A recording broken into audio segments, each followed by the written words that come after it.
And that is really what they are. The words that God has given us through his word are words of life, aren't they? They're promises, they're instructions, it's history, there are all kinds of things, but God said this, Jesus said this, the thief, the evil one, our enemy, comes only to what? To kill, steal, kill, and destroy. But Jesus said, I've come that you might have life and have it abundantly. I want to give you words of life. So I am pleased, I am honored to share with you today some words of life, things that are good that God has promised to us. Before I do that, I just want to tell you what a great day we had yesterday. We had an Easter egg hunt here. We invited in our friends and neighbors and kids and people. We had food and we had all kinds of Easter eggs hidden all over this place. If you look carefully, you might find an extra one that kids didn't find, but I don't know. They were pretty thorough. They raced around this place. They picked up everything they could find. It was a fun day. And I thank everybody who contributed eggs and candy and who helped us set up and to teach. We had words of life that were shared with our children yesterday. It was a good day. So much to be thankful for. So much to be thankful for. Yesterday was a busy day. We got all our stuff going. We started on the way, and then we got a phone call that our daughter Jennifer was in a car accident on the freeway. Got rear-ended, totaled her car out. But she's here this morning, and we are so grateful. You never know when you start the morning where you're going to end up that evening. Every moment is precious. Every moment is, none of our moments are guaranteed to us. And we need to use them, as Paul says, to redeem the time, to use the time wisely, to be conscious of the time, that it is a gift that God has given to us. This morning is a gift that God has given to us. And I want to share some words of life with you. We've been looking through the book of Proverbs. I mentioned to you some businessmen that I knew who spent $1 million to spend 1 hour with Warren Buffett. They spent 1 hour with him and paid such a high price for that 1 hour because they thought it was worth it to sit down with somebody who knew the ropes. We have the opportunity to sit down and listen to words of wisdom from some of the most wise men in the world, in history, that God has preserved these words for us. And so we want to pay careful attention and give them the honor and the attention that these words are due. So we shared with just general wisdom. We've talked about wisdom for parents. We've talked about wisdom for husbands, wisdom for wives, wisdom for men, wisdom for women.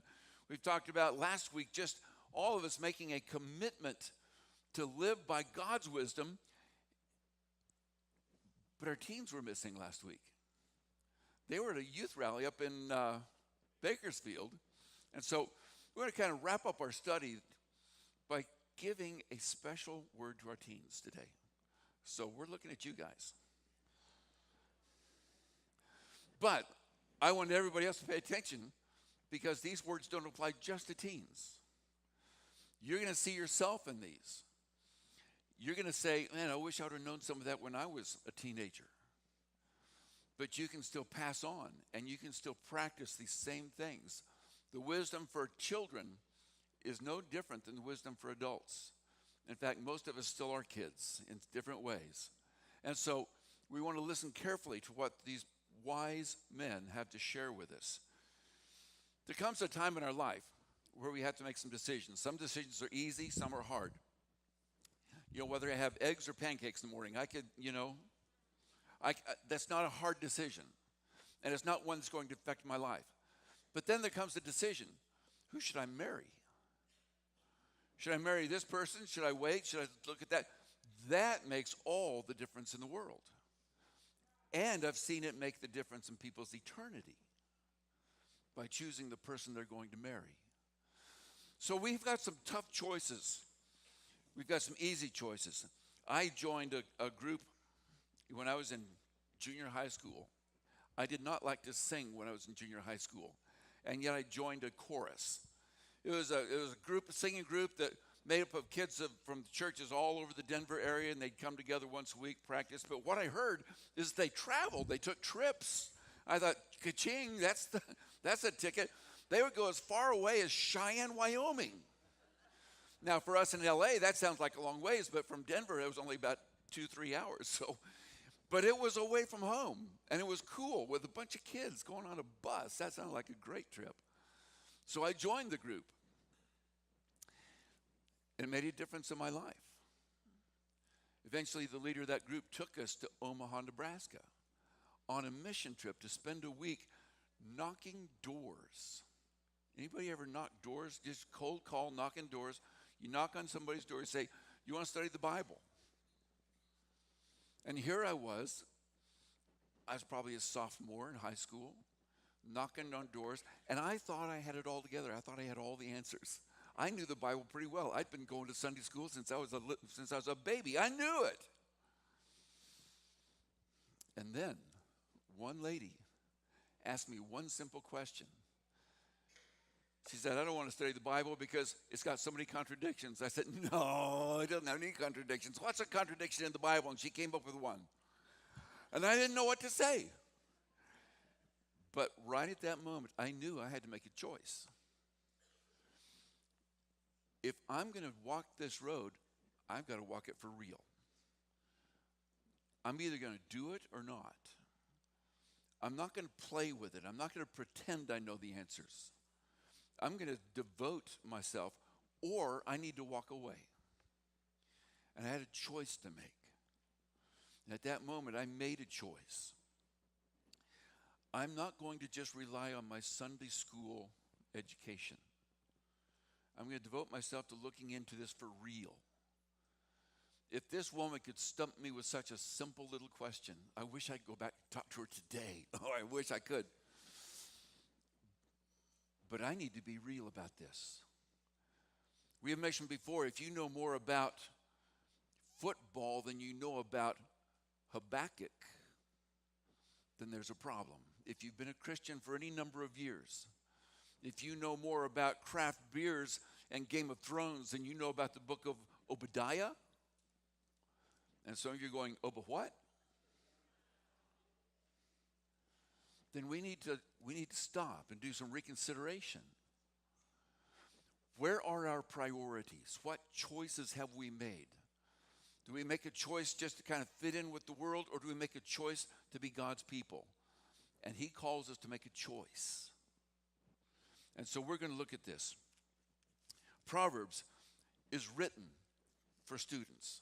It is a father speaking to his son, instructing his son on how to live a good life and how to experience wealth, how to experience honor, how to experience humility, how to lead people, and how to experience life in a good way that God has planned for us. And so he speaks. It's kind of like a homeschool manual for parents. Here's how you speak to your kids. Here's how you speak to yourself. Because a lot of times the teachers learn as much or more than the students, don't they? So when you put this book in your heart, good things come out. And we need to decide now what we're going to do with it. Do we listen to it? Do we take it seriously? Or do we just kind of go, yeah, I've heard all that before. Give me some time this morning to share with you some of the words that God has, especially for teens. He starts out, Proverbs chapter 1, verse 7. He says, the fear of the Lord is the beginning of knowledge, but fools despise wisdom and instruction. Don't teach me, I know it all already. I got it. Don't. Have you ever done that to your parents? I got it, I know. Instead of saying, I think I know, but tell me again. He says, the fear of the Lord first is the beginning of knowledge. And I need to make that decision. Who do I fear? Do I fear my friends and what they might think of me? Or do I fear the Lord? Do I fear my future, or do I fear the Lord? Do I honor him above all these things? He said that's the beginning. Start there. Proverbs 3, 6 through 8, he says this. In all your ways, submit to him, submit to the Lord, and he'll make your path straight. He'll make them even and easy to go on. Don't be wise in your own eyes.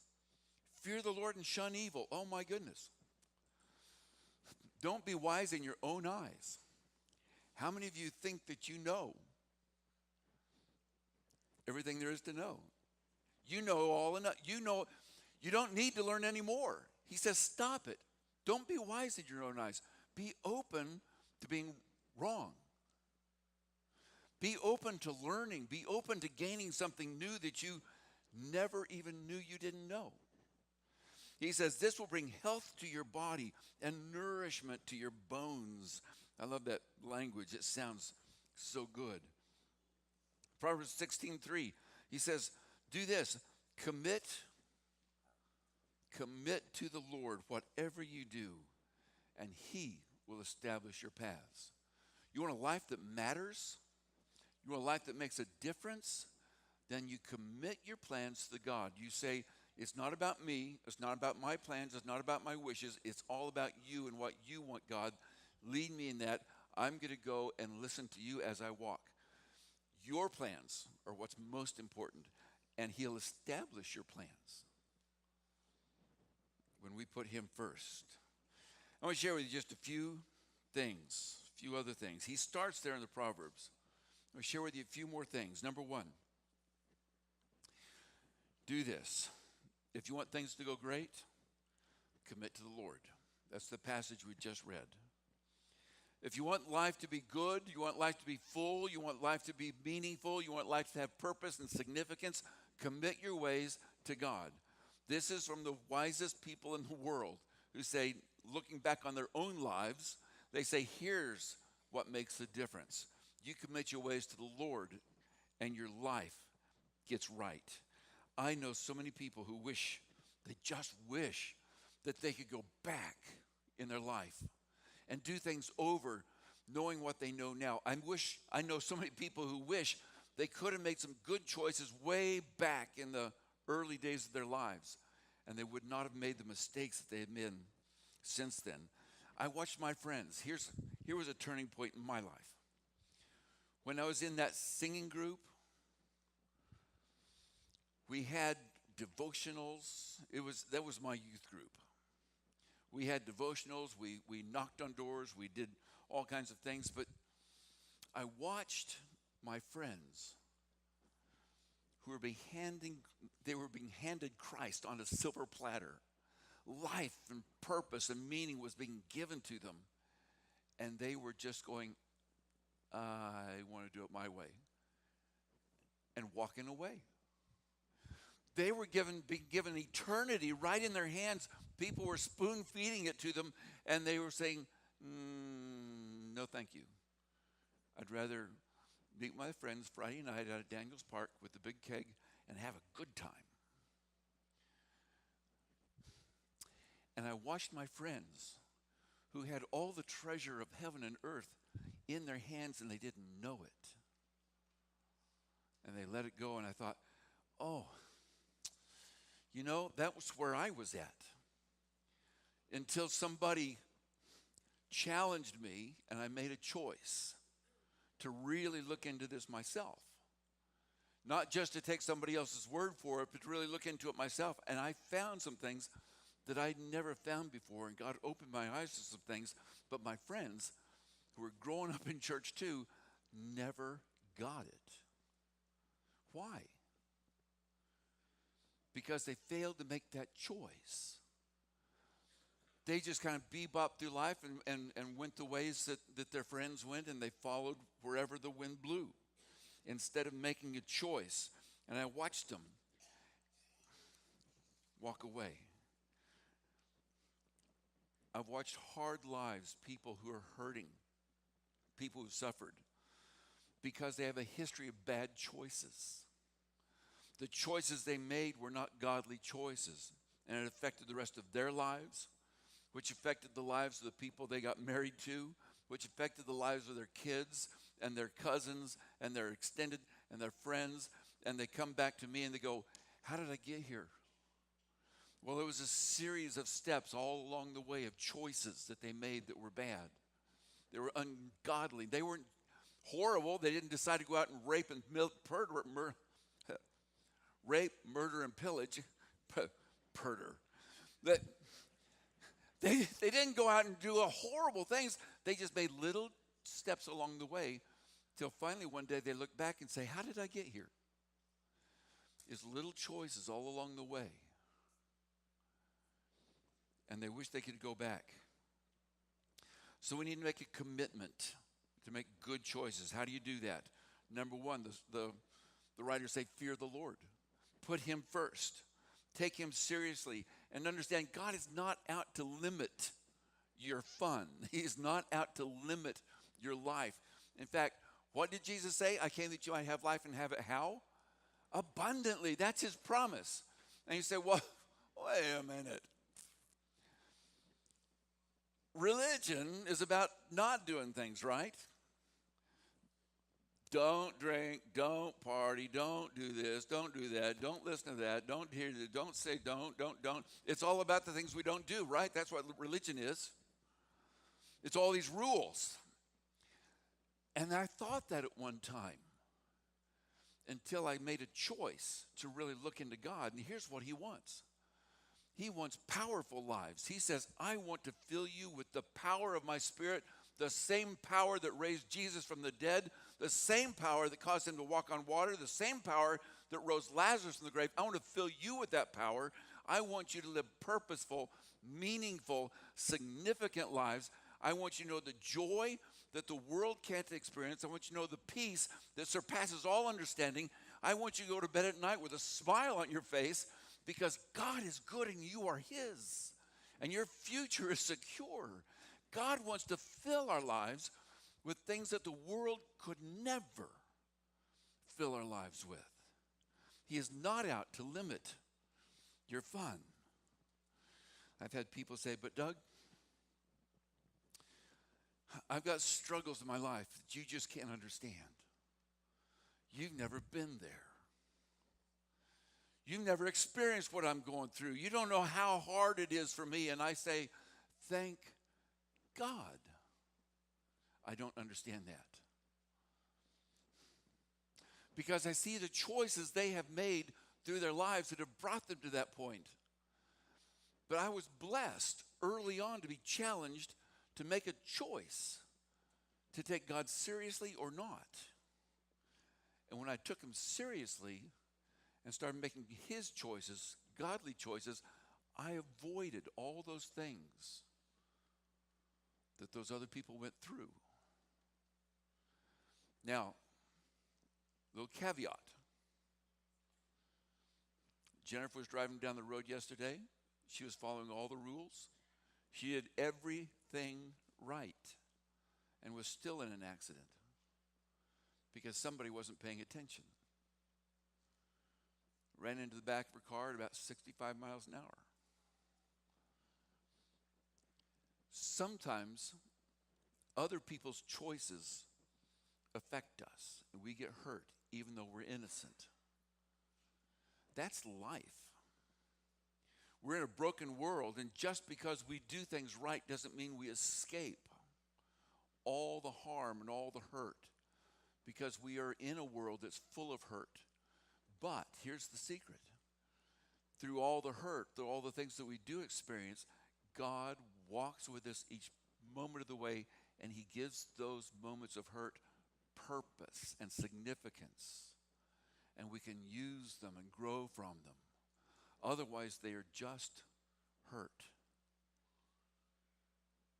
Making godly choices will avoid so much hurt in this world, but it also helps us to deal with the hurt we do experience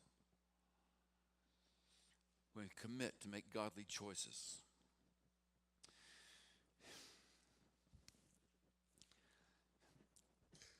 And this, does it really matter who likes me? This is hard, especially for teens. Does it really matter who likes me? Look at Proverbs 24:1. It says, says, my son, do not envy the wicked. Do not desire their company. Proverbs 1:10, he says, my son, if sinful men entice you, don't give in to them. If it looks good what they're doing, don't give in to that. Be smart, make good choices.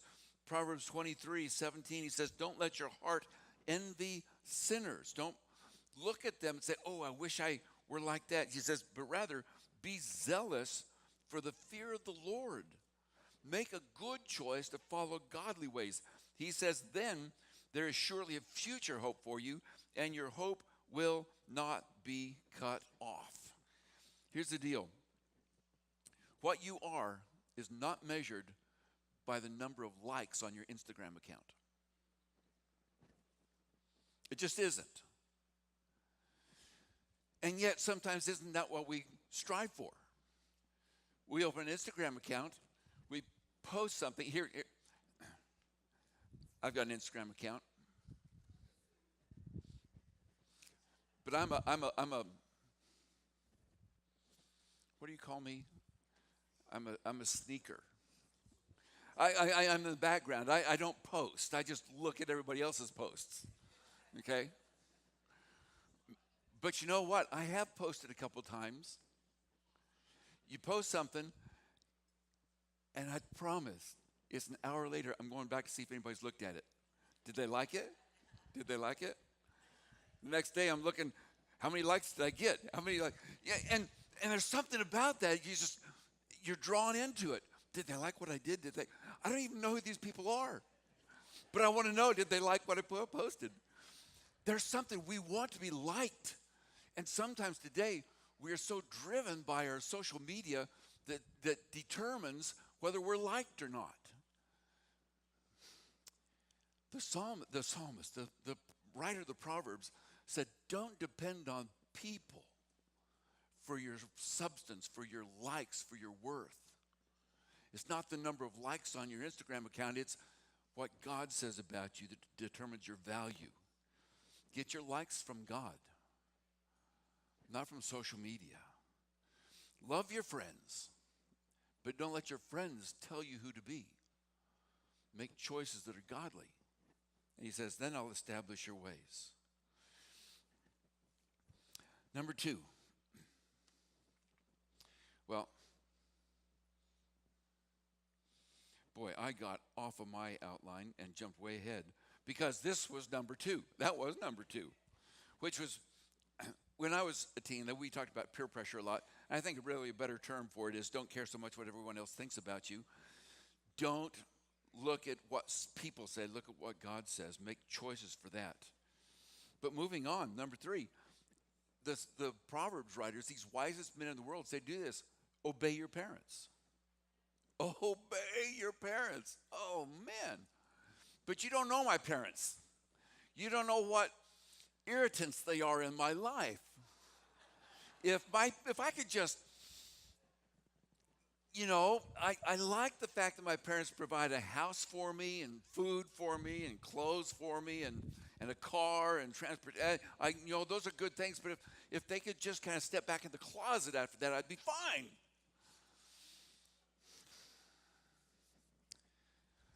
But the writer of the Proverbs, these wise men, say, no. There's more to parents than just the food they put on your plate. Proverbs 1:8, he says, listen, my son, to your father's instruction. Do not forsake your mother's teaching. They are a garland to grace your head and a chain to adorn your neck. The teachings of your parents are beautiful things to wear, things of honor, a chain of gold, a crown of garland. It's a beautiful thing to make you a beautiful person. Proverbs 4:10, he says, listen, my son, accept what I say, and the years of your life will be many. So, teenagers and adults, your parents aren't perfect. Nobody is. But they're smarter than you are. Did you hear that right? Your parents may not be perfect, but they're smarter than you are. And I see them going, no, no, no.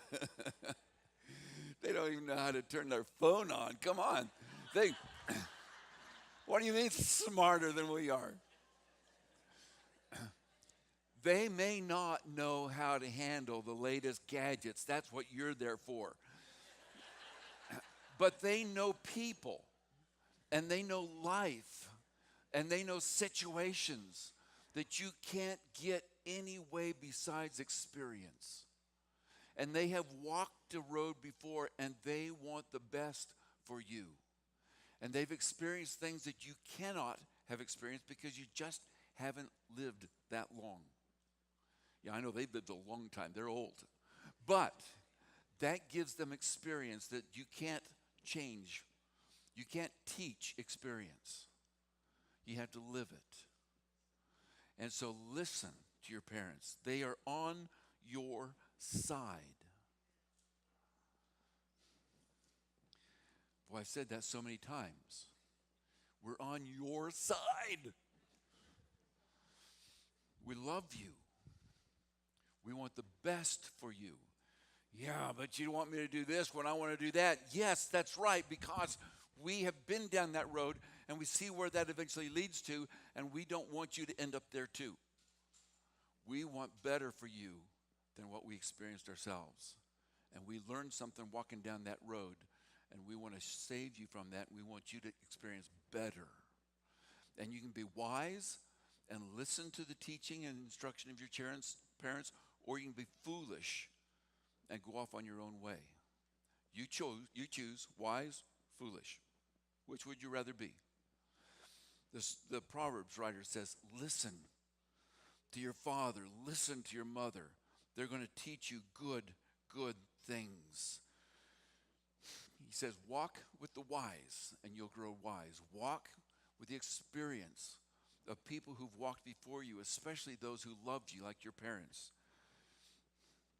And understand, your friends are going to be gone. The people I went to middle school with, the people I went to high school with, do you know where they are now? I'm sure you don't. I don't know where they're at because I have no relationship with them at all. Zero. I know some of their names, but most of their names I've forgotten. I can go back through a yearbook and go, oh, yeah, that guy. But I don't know where they're at.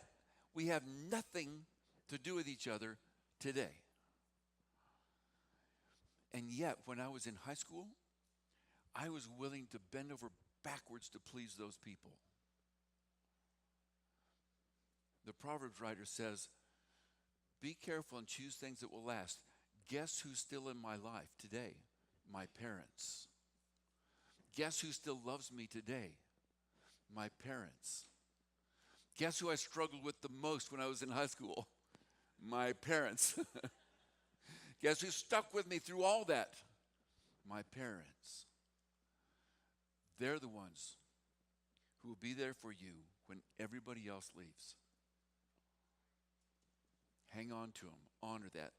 Listen to what they have to say. They loved you. Number 4, value hard work. Oh, man. Value hard work.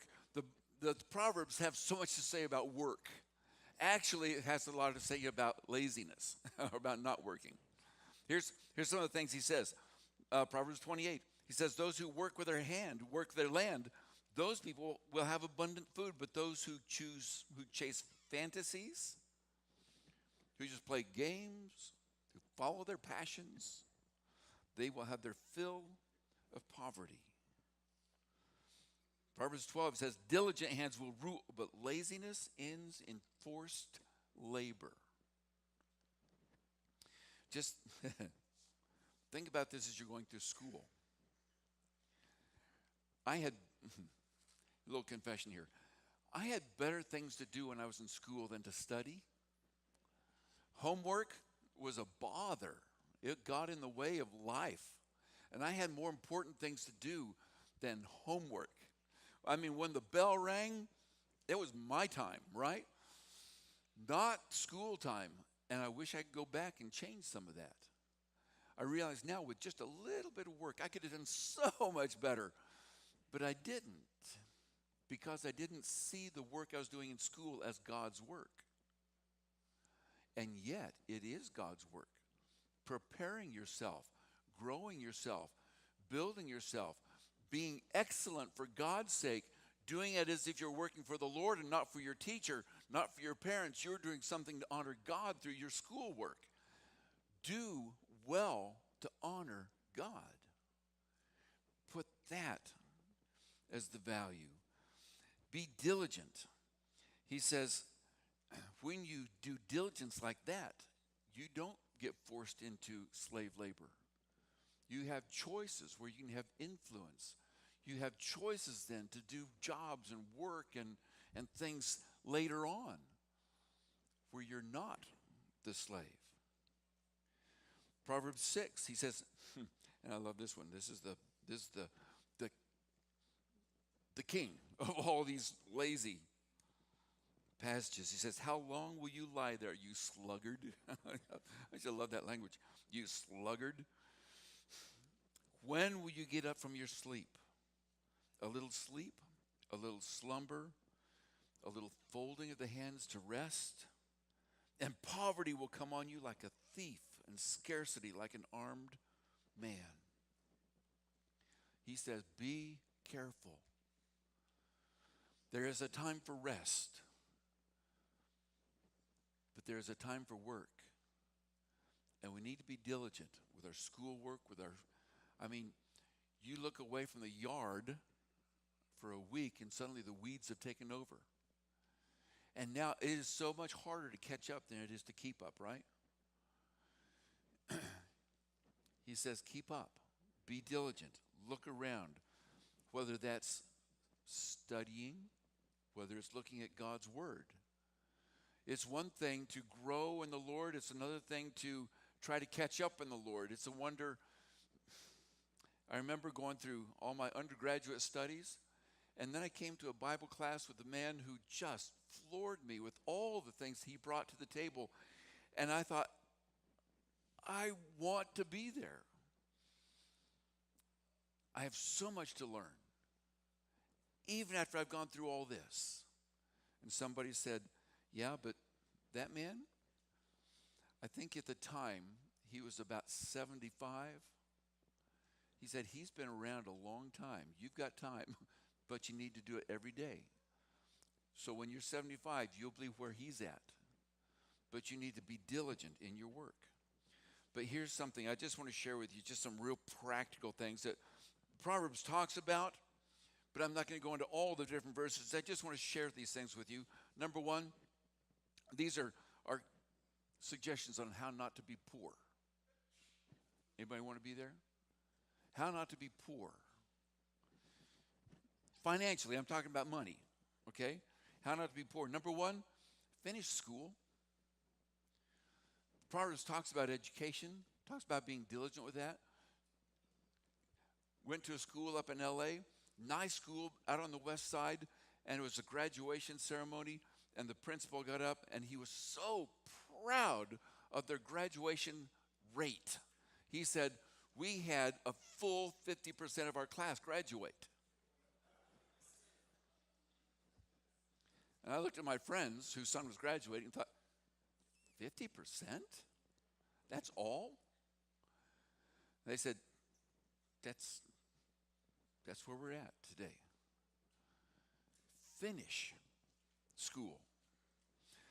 Number two, don't have babies unless you're married. I tell you what, you want to go to the poorhouse quick. Try having a child as a single mom, a single dad. It's hard. And it limits what you can do because now you are tied to that child. And you've got to and those child, they don't wait for you to get home from work. They need help all the time. Be careful to follow God's plan for sex, for marriage, for having children. Follow his plan. And you have two loving parents to raise these children together. Anybody single parent? How hard is that? It's hard. It's hard. Avoid that. Number 3, get a steady job and do your best. I hear people say, I just want to follow my passion. It was, I forget the guy's name now. Mike Rowe does this TV show, Dirty Jobs. You seen that? And he shows all these jobs that nobody would ever want to do. But people do them all the time. But he said this, and I think there was a lot of wisdom in it. He says, don't follow your passion. Get a job that will fund your passion. Because a lot of times your passion doesn't always pay very well. Now, if you can get a steady job and you can put money away and you can fund your passion, then maybe eventually your passion can fund itself. Or even sometimes it can do very well. But first, get a steady job. I mean, the Proverbs talk about being faithful in your work and doing well. Number 4, avoid, and it's hard today, but avoid borrowing money. Save. Live within your means. Try not to get indebted. The Proverbs say so much about the one who borrows becomes a slave to the lender. Talks so much about those who borrow can no longer live their own lives because they're always trying to pay off their creditors. When you live under debt, you're living under slavery. Don't borrow if there's any way to avoid that. Number 5, of what you make, give 10%. Make a decision. I'm going to give 10% back to God. I'll live on 90%. He lets me keep 90%. Make a choice. It's hard to make a choice later on, but if you make it today. Number 6, save 10% of what you make. Be faithful in that. To be wise with the things that God has given us so we don't just spend it all today. You save 10%. Dave Ramsey, I love the way he says it. He says, live today like nobody else. I mean, drive old cars. Live in little homes. Don't live like everybody else. Live like nobody else does. So that someday you'll be able to live really nice like nobody else lives. He says, if you're wise and you put away 10%, you'll do well. Those are just some things that Proverbs says that are wise, that are good, things that I wish, simple things, that I wish I really would have taken to heart when I was younger. And as I talk to so many people, that they wish they had taken to heart when they were younger. And lastly, number 5, he says, if you trust God, he will take care of it. We read this proverb already. Proverbs 16, 2-3, he says this. All a person's ways seem pure to them, but motives are weighed by the Lord. Commit to the Lord whatever you do. Commit to God whatever you do. Commit to making godly choices, and he will establish your plans. We put him first. Jesus said this. He said, seek the Lord and his kingdom and his righteousness first. And what else does he add to us? Everything else. Trust him first. Make godly choices instead of worldly choices. Find your value in what God says about you instead of how many likes you get on your Instagram account. And by the way, those social media, they're full of lies. People always put on their smiling faces. You don't see the next frame or the previous frame. Everybody wants to put their best foot forward. It makes us feel bad. That's another story. He says, put me first. Do we trust him in that? See, that's a big step, and that's the choice we're called to make. We're called to make it every day, aren't we? Not just when we're young, not just when we're old or in trouble, but every day we wake up in the morning. We say, whose day is this? This is the day the Lord has made. I will commit my plans to him. I'll choose him first today. and I'll make plans that honor him. We're going to sing a song that says, Lord, here I am. I am yours. Take control of my life, my body, my soul, my mind. You take control. I give it to you. That's a choice that we're called to make. It's a choice God made for us. It's a choice he calls us to make for him. And if you've never made that choice, and you're ready to surrender yourself to him and live his way to experience the abundant life he's promised to us, we're here to help you to be baptized into Christ today, to die to yourself, to be buried into him, to rise up out of the watery grave, to experience a life full of the Spirit and full of his power and his peace and his joy today. If we can help you with that, then come down here while we stand and sing this song.